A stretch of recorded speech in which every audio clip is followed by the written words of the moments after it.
What if we were to tell you that reports of UFO on the moon started being reported as soon as records began being taken? Some of the eyewitness encounters range from lightning to volcanoes on the moon to explain all the activity, but more frequent and notable is the observance of white spots on the moon, a phenomenon that is still occurring without explanation to this day. Wait till you hear this. So it's all documented from around the year 1540, believe it or not, and going all the way into the 20th century.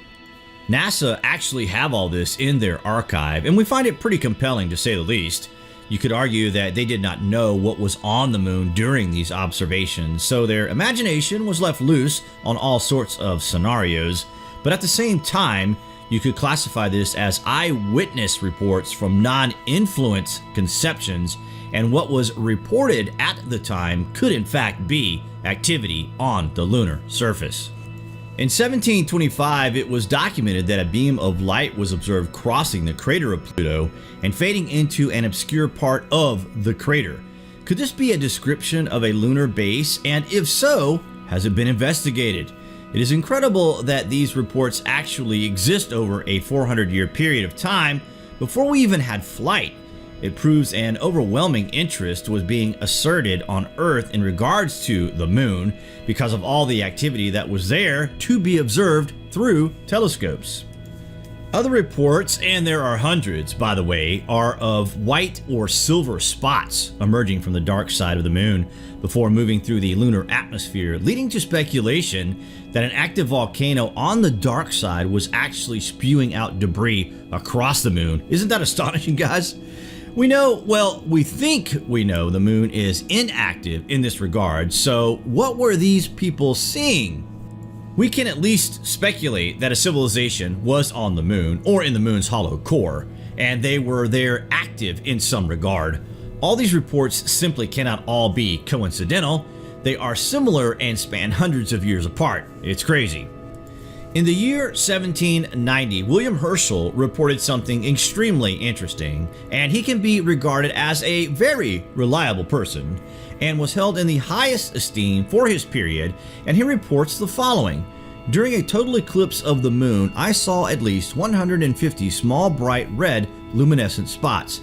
Now come on. Herschel is of course famous for the discovery of Uranus and Enceladus, so it's safe to say he had a nice telescope in which to make these lunar observations, yet he couldn't explain what was going on the moon's surface. He is in fact describing a fleet of UFOs. In 1821, brilliant flashing spots were again observed, and at this time people were convinced that the moon was full of volcanoes on the dark side. One report describes the following. I saw fiery spots on the moon, an experience I had not witnessed before. I have observed her often these past 40 years, and it appears to me, between contrast of light and color, that there are at least 2 active volcanoes on the moon. And the reports continue like this, scores of people witnessing the same phenomenon, and in 1881 it is documented that many observers witnessed something of pyramidal in origin. After the reports in the archive, we then begin to see reports that an unusual shadow that was not previously present at this location is now dominating the archive. Doesn't this seem like something we've seen coming into the moon's atmosphere, landing, and was now visible from the Earth? At least the shadow, a pyramid-shaped UFO, was reported between 1881 and 1882 at the locations of the crater Eudoxus, and the evidence for this occurrence is sitting pretty much in plain sight. And then again in 1888, a triangular-shaped object, again, is observed from huge telescopes on the Earth. We could go all day with this, guys, but we will just link this below for you to go and check out for yourself. Anomalous shadows, suspected volcanoes, beams of light, white spots flying about, pyramid or triangle-shaped objects, fiery explosions, activity on the dark side of the moon, and light spotted in dozens of craters, as well as a strange report from 1948 where a confused astronomer makes an entry stating that the 2 separate areas at the Picard crater appeared, and we quote this now, featureless. What does this mean, you would have to wonder? Featureless to us means nothing there. You have to wonder the exact contextual meaning of that entry. It's a strange one indeed. As we developed Earth observatories, especially in the build-up to the space race, these reports kept coming in of strangeness. Flashes were reported in the 50s, and they were famous bright spots, famous among astronomers. It just continued and continued until the Lunar Orbiter program, when these entries seemingly now became classified as America now turned its sights to actually landing a human on the moon.